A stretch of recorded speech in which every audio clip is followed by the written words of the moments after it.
घरवाली वर्सेस कामवाली ननंद। हे भगवान, मुझे बहुत चक्कर आ रहे हैं। मेरे तो सर में भी दर्द हो रहा है। पैरों से तो खड़ा ही नहीं होया जा रहा। थोड़ी देर लेट जाती हूँ। सुरभि अपने कमरे में जाकर लेट जाती है, जिसके बाद वो जोर जोर से आवाज लगाती है, दिशा, ओ दिशा, कहाँ हो तुम? अरे जल्दी से यहाँ पर आओ, कहाँ मर गई जाकर? दिशा अपनी भाभी के कमरे में आती है। क्या हुआ भाभी, आपने मुझे बुलाया? हाँ, मैंने तुझे बुलाया। देख, मेरे सर में ना बहुत जोर से दर्द हो रहा है। चल जल्दी से मेरा सर दबा दे। दरअसल भाभी, मैं अभी सिलाई कर रही थी। अरे बोल तो ऐसे रही है जैसे तू कोई बहुत बड़ी डिजाइनर है। जितना तुझे कहा गया है उतना तुझसे करा नहीं जाता। एक तो हम सभी के ऊपर तू बोझ की तरह बैठी हुई है, और दूसरा तो कोई काम भी नहीं सुनती। इस तरह सुरभि के भाषण सुनकर दिशा को ना चाहते हुए भी उसका सर दबाना पड़ता है। तुमने पूरे घर में साफ सफाई अच्छे से कर दी थी? हाँ भाभी, कर दी थी। रसोई में पड़े झूठे बर्तन धोए थे? हाँ भाभी, वो भी धो दिए थे। शाम को बाजार जाकर सब्जी भी लेकर आनी है तुम्हें। याद से मेरे से पैसे ले जाना, और हाँ, अपनी बड़ी बहन के आने से पहले ले आना। हाँ भाभी, ठीक है। दिशा का रंग सांवला था। वो घर में रहकर सारे काम किया करती थी। बचपन में उसे पढ़ाई में ज्यादा इंटरेस्ट नहीं था, जिसके चलते उसने पढ़ाई छोड़ दी थी, और इसी वजह से उसकी कहीं अच्छी नौकरी भी नहीं लग पाई। अरे कैसे दबा रही है सर, ठीक से दबाना। काली माता, तेरे हाथों में जान नहीं है क्या? अच्छा चल, एक काम कर, सर छोड़, मेरे पैरों को दबा। क्या कहा आपने? पैर दबाने हैं आपके? हाँ तो क्या हो गया, पैर दबा दोगी तो घिस नहीं जाओगी?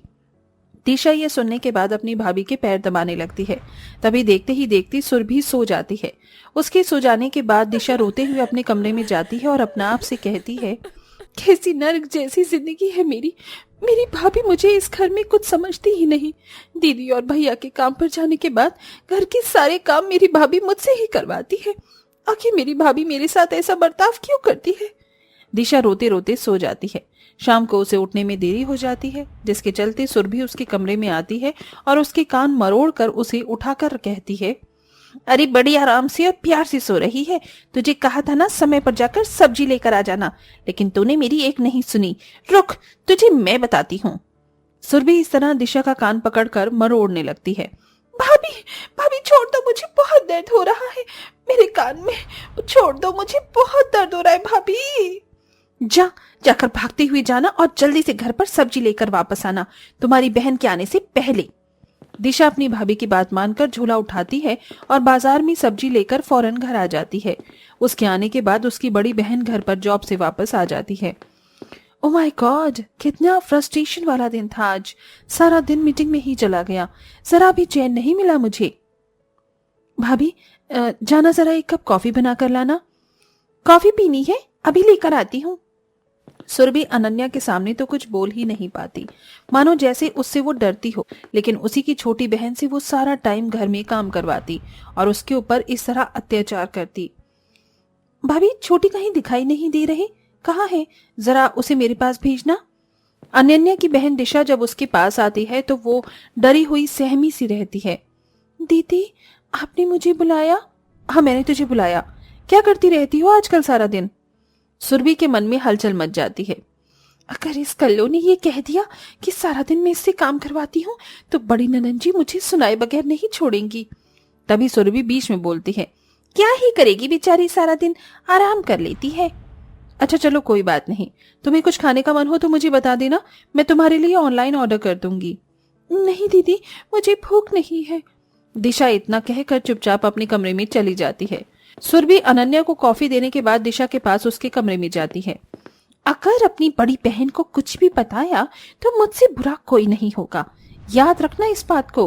नहीं भाभी, मैंने उनसे कुछ नहीं कहा, मैं उन्हें कुछ नहीं बताती हूँ। सुरभि इतना कहकर वहां से चली जाती है, जिसके बाद वो रसोई में जाकर सभी के लिए खाना बनाती है।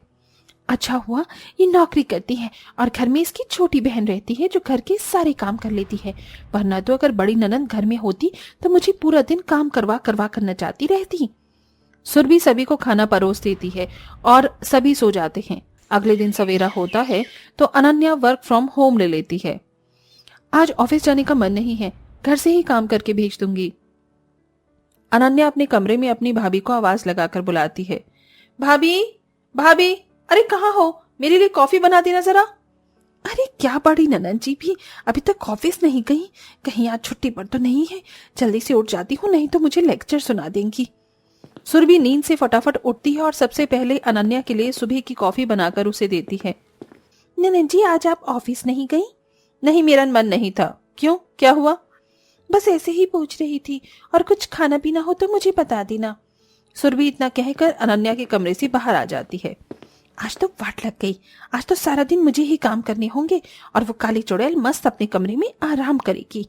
सुरभि इस तरह अनन्या के घर पर रहने की वजह से घर के सारे काम करती है, जिसके चलते वो बहुत ज्यादा थक जाती है। तो वहीं अनन्या उसे कोई ना कोई काम बताती ही रहती है। भाभी सुनो ना, एक काम करो, रसोई में जाकर हम सभी के लिए शरबत बना लाओ। इतना काम तो दिशा भी कर देगी, जाओ दिशा शरबत बना कर ले आओ। भाभी आप उसे काम क्यों बता रही हो? उसे काम मत बताया करो, मैंने कितनी बार आपको समझाया है।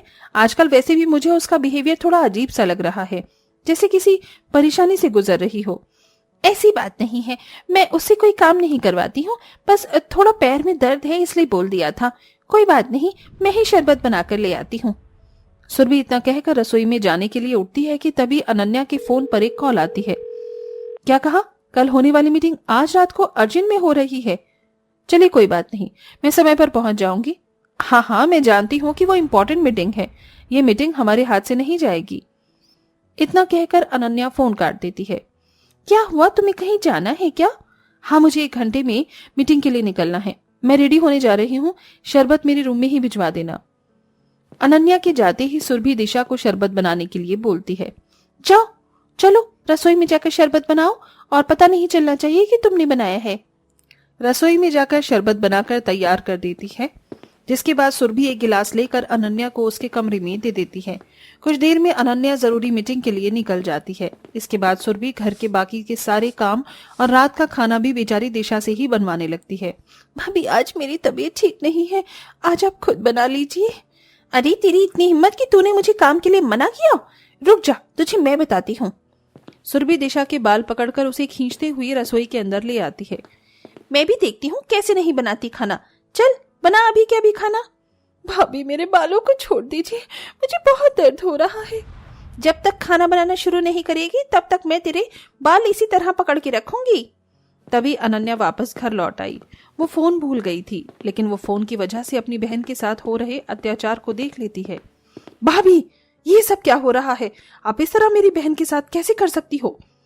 दीदी मुझे भाभी से बचा लो, ये मेरे ऊपर बहुत अत्याचार करती है, घर के सारे काम मुझसे ही करवाती है। आपके सामने दिखावा करती है कि घर के सारे काम ये अकेले करती है, लेकिन असल में तो मैं ही घर के सारे काम करती हूँ। दिशा रोते हुए अपनी बहन को अपना सारा हाल बताती है, जिसे सुनकर अनन्या को बहुत तेज गुस्सा आता है और वो अपनी भाभी के मुंह पर एक जोरदार तमाचा मारती है। भाभी मुझे आपसे ये उम्मीद नहीं थी, आपने मेरी बहन के साथ बहुत गलत किया, अभी के अभी इस घर से निकल जाओ। अनन्या ये सारी बातें अपने भैया को भी बता देती है, जिसके बाद दोनों भाई बहन मिलकर सुरभि को घर से निकालने का फैसला कर लेते हैं। लेकिन सुरभि उन दोनों के पैरों में गिरकर उनसे माफी मांगती है। मुझसे बहुत बड़ी गलती हो गई, आइंदा मैं ऐसा कभी नहीं करूंगी, मुझे एक आखिरी मौका दे दीजिए। कोई बात नहीं भैया, इन्हें मत निकालिए, मैंने माफ कर दिया इन्हें, पर अपनी गलती का इन्हें एहसास भी है। देखा सुरभि, तुमने जिसके ऊपर इतने अत्याचार किए उसने आज तुम्हें माफ भी कर दिया। अब तो तुम्हें एक औरत होकर शर्म आनी चाहिए। इस तरह सुरभि को अकल आ जाती है और वो उस दिन के बाद से दिशा के साथ बहुत अच्छे से बर्ताव करती है। कुछ समय में वो दिशा के लिए एक अच्छा सा लड़का देखकर उसकी अच्छे घर में शादी भी करवा देती है, जहां दिशा हंसी खुशी रहने लगती है।